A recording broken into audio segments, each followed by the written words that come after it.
Hello and welcome back to this tutorial. My name is Emmanuel Bakari and we're going to be looking at some very important extension that you need to make Python run very well for you. To install an extension, you click the extension button right here. You have a search bar where you type in the extension you want to install. The most important extension for Python is the Python extension from Microsoft. I have some of this extension already installed, but I'm going to show you. You just type in Python and you're going to see it is written here Python, and you'll see Python by Microsoft. If you haven't installed the extension, say docstring, for instance, if I type in an extension that you haven't installed, for instance Docker, you're going to see the install button. This is how it's going to be. If you have installed it and disabled it, you're going to see it showing the extension is going to show you the enable button. So now I have installed Python. That's why you're seeing the enable button. So I'm just going to enable it. Now, when you enable this, when you install it, click install. What it helps you do is going to enable some other Python extension. It's going to help you do debugging. It's going to help you do virtual environment, choosing the virtual environment. It's going to help with Jupyter notebook support and automatic support for any .py extension support, and also auto compiling.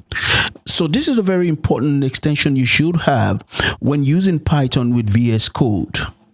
So with this extension installed, if I come to my file and I create any file, say sample.py, the moment I give it py, it knows that that file is a Python file. So it deals with it like a Python file. Let me write a simple sum function. If you don't know what this is, don't bother. You watch my other videos that explains how to write the functions, then you will understand what this is. So I'm just writing a simple code that can help you sum. So I'm gonna print out you see right now, all this inting that is doing is because I have the Python extension installed, and I want to print out sum of 88 plus 45. Okay, this is not plus. This is so to run this code. I'm just gonna go to terminal, open up a terminal, and then type Python and the name of the file, sample.py. And then, of course, this circle sign shows that I haven't saved the file. So if you see any sign, anyone that has a circle sign, it means the file is not saved. So I'm going to save this file. I'm going to come to press Ctrl S or come to File and then Save. So the file is saved now. Then right here, I typed Python sample.py and I run the code. Then it's going to give me the sum of 88 and 45.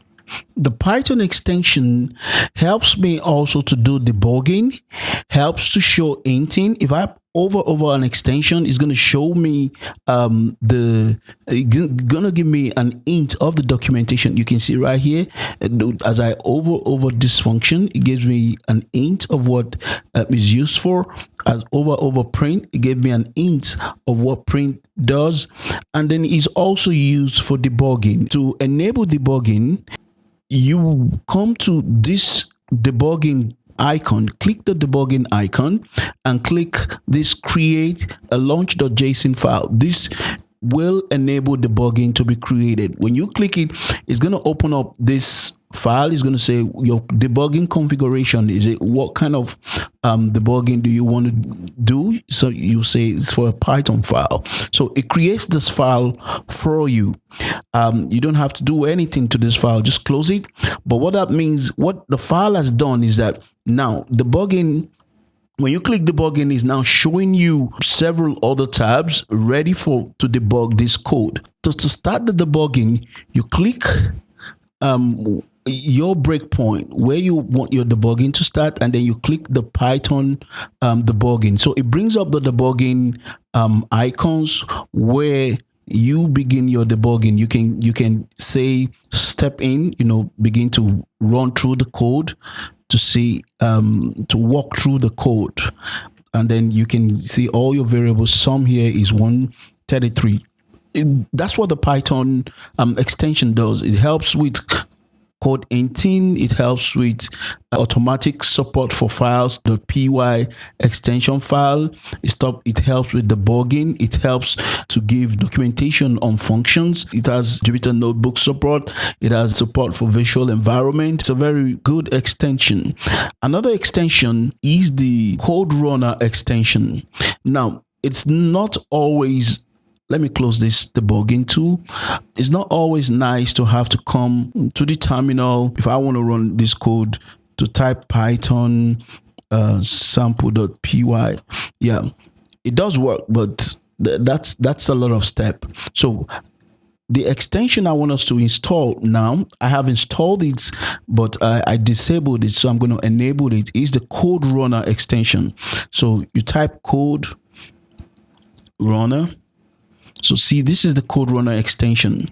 So you in your own, if you haven't installed it, it's just going to show install. So in my own, I've installed it. I've only disabled it. When you enable Vscode, it's going to show you a play button. Or when you install it, it's going to show you a play button. So instead of having to type python.sample.py like we were doing the other time, with Code Runner installed, you can just click on this button. This button is gonna run Python for you. You don't need to do it yourself. It's gonna run it for you. So it makes it easy to run your code. You can also use keyboard shortcut Control-Alt-N to do the running if you prefer that. Another very important extension I would like you to install for Python is the REPL for Python, or RPL, whatever you call it. I've installed it. Like I said, I'm just going to enable it. This extension shows Python code output even though you're not running it. It shows you the output. This is a very, very important extension for those who wants to see the output of their code just as they write it. So it automatically evaluates Python codes. Let me enable this extension. So right here, the moment you enable the extension, it's going to show you this icon.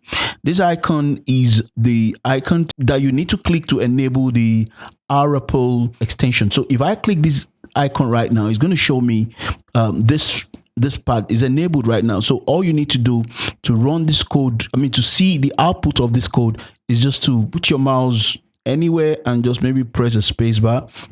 Just type anything. You can see right now it's showing you output is this. If I come here and say total is sum of and that, so you're going to see that it's going to store total. It's going to tell me there is a variable called total, and I have this right there.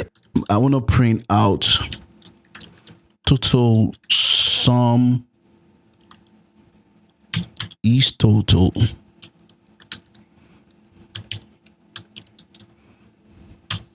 So like you see right here, is automatically evaluating it. You don't need to run it. You don't need to do the use the Code Runner. It just works. You don't even need to save this file. It just works all by itself. Let me save the file right now. File, save. Another important extension I would want you to install is Python Indent. Python Indent. I've installed it, so all you need to do in your own, you will see install. So I only disabled it. The Python Indent helps to indent your Python code correctly. For instance, okay, let me put on RPL so we can see the output of what I have here. I have this.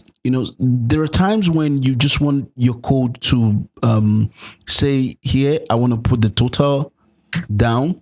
You see, it's coming this way. Usually it should be somewhere here. It should be tabbed somewhere there, but because the indent is not on, that's why it came here. Nothing changed here, but indent helps to indent all the code according to kind of group them appropriately. So I'm going to go to Python indent and install, enable it. And because I've enabled it, if I type enter now on this, you can see it indented it itself. It didn't come to this side, it indented it. So that's what Python indent does. It helps to indent your Python code. Another one that we want you to install is the error lens extension. So I'll type error lens. Okay, so usually if there is an error, the Python Microsoft extension we install is going to help you also to put some marks to let you know that there is an error somewhere there. But what error lens does is it actually improves the highlighting of errors and warning. So let me install. I've already installed it, so I'm just going to enable it here, and let's look at. You can see right here now, let me put an error here, it's going to bring up a text telling you there is an error. So it makes you to identify error quickly. It points out error immediately, and it also improves highlighting of errors, warnings, and other language diagnostics. Let's take a look at some very important Vscode settings. This is generally for Vscode. If you want to go to settings, you come to File, Preference, and Settings, or you can also press Control comma is going to bring you the File, Preference, Setting. You can see Control or Command comma. So what I use is I use the editor fonts, and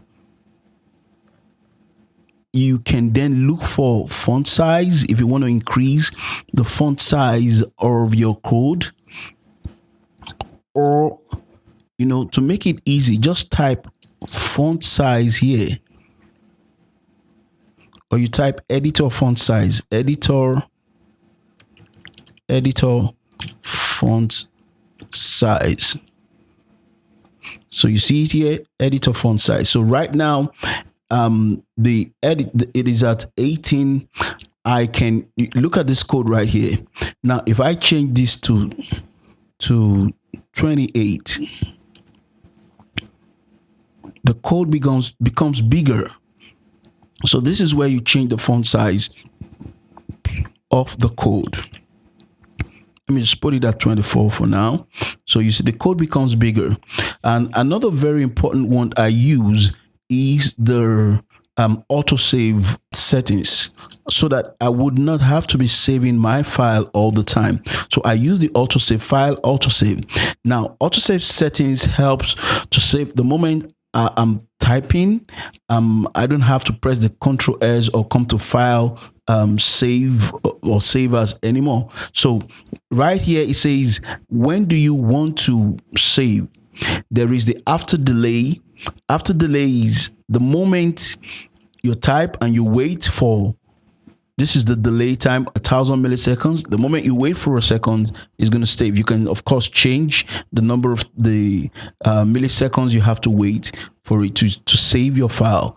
Then there is also on focus change. If you change from one tab to the other, you change your focus, it's going to save. You might decide to choose that, or on Windows change, but the best for me is after delay. So as I do my work, I type my work, I make my changes.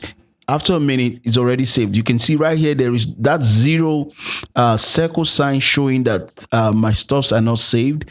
It's no longer there because now I have the autosave function turned on. Let's take a look at some very common keyboard shortcut for you. I'm going to talk about the common keyboard shortcuts you already know. If you want to save, you press Control Save. You know, if you have autosave on, then you probably wouldn't be needing to do Control Save anymore, because with Control Save or File Save, you know, File Save, if you come to File Save, you see Control Save to help you save your file. If you want to select all, you know, that's Control A. It's going to select the whole file. And if you want to copy of any text, you press Control C to copy the text. Just highlight the text and press Control C. If you want to paste it somewhere else, go to where you want to paste it and press Control V. It's going to paste that file in the location you want to paste it. If you want to cut the whole line, say, let me put this back here. If I want to cut this, I can just put my cursor anywhere on the line and press Control X or Command X if you're using a Mac. It cuts off that line. If you want to duplicate a line, to duplicate this line, you press Shift Alt down arrow key. So Shift Alt down arrow key or up arrow key, depending on which one you want to do. If you want to duplicate, right now, if I do a Shift Alt up arrow key, it's gonna duplicate it. This is the duplicate. The top one is the duplicate. Let me do it again. If I say Shift Alt down arrow key, the bottom one is the duplicate. You will see the cursor is on the bottom duplicate. So you can duplicate. You can do multiple duplications if you want. I'm undoing it. If you want to undo whatever you've done, it's just Control Z to undo whatever you've done. Shift Alt down arrow is going to duplicate that line. Now, if I want to move the line up and down, I'm going to press Alt key and then down arrow will move it down the line. You see, it was on line 7, but now it's on line 8. I can use the up arrow key to move it up the code or down arrow key to move it down the code. So that's how you move around those codes. Maybe you copy, you want to move it, and it doesn't have to be one code. It can be all the codes. You can highlight all this and press Alt down arrow key. It's gonna move that up and down depending on which arrow key you are pressing. Vscode provide a keyboard shortcut for editing multiple occurrences of a string in your code. You can see right here we have year occurring differently.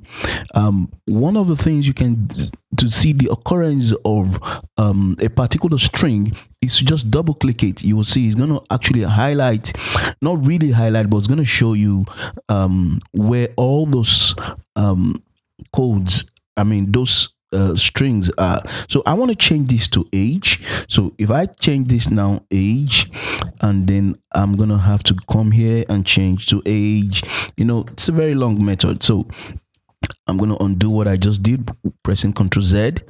Another way I can do it is to press down my Alt key and click where I want to change those occurrences. I'm gonna put my cursor here, press down Alt key, and then put my cursor in other places where I want to make change. You will see this shows multiple cursor. So this is multiple cursor editing. I can now put all my cursor, pressing down Alt key, to pick all the occurrences of year. And now it's just like I'm actually editing one of them. I can edit all of them together. I'm pressing backspace to delete the year. You see it's doing it for all the occurrences, and then I'm changing it to age. And if you look at it here, it actually changed everything to age. This also may have a lot of occurrence. Say I have like 100 of it. It's going to take a lot of time to be putting my cursor in all the place. So I'm going to undo all I just did right now. Third one is double click the first occurrence of the string you want to change, and then press Ctrl D. It's going to pick the next occurrence. You see it picked this one. It's going to pick this one now. If I press Ctrl D, Control D, Control D, Control D, Control D, and as I press Control D, it's going to pick every occurrence of that string. Then I can now change it, and it actually changes every occurrence of the string. So this is how it makes your work easy for you to change something, multiple changing of a string from your code. So these are very important extensions, keyboard shortcuts, and settings you can use in your VS Code for Python. It's important you know all this because it's going to help your coding. Is going to make it easy, and it's going to help you to write faster code.